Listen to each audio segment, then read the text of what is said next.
Tad pirmais klientu veids, kas pie mums vēršās un mēģina rast risinājumus, ir cilvēks, kam jau ir māja, kam varbūt ir māja pastāvīgai dzīvošanai, bet varbūt tās viņam ir lauku māja. Un viņš domā, kā man izmantot elektrību, kas iegūta no saules.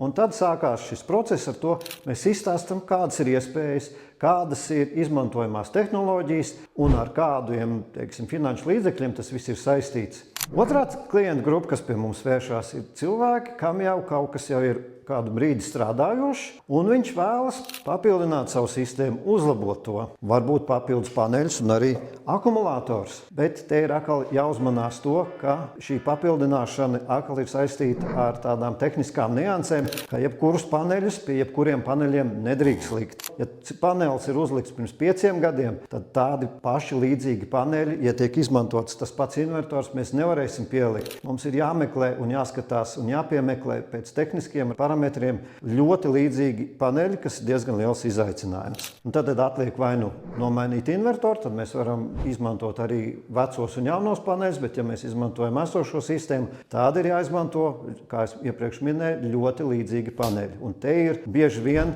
ir šī kļūda, ja neprofesionāls saules paneļu uzstādītājs uzliks jebko, tur var sanākt diezgan lielas nepatikšanas.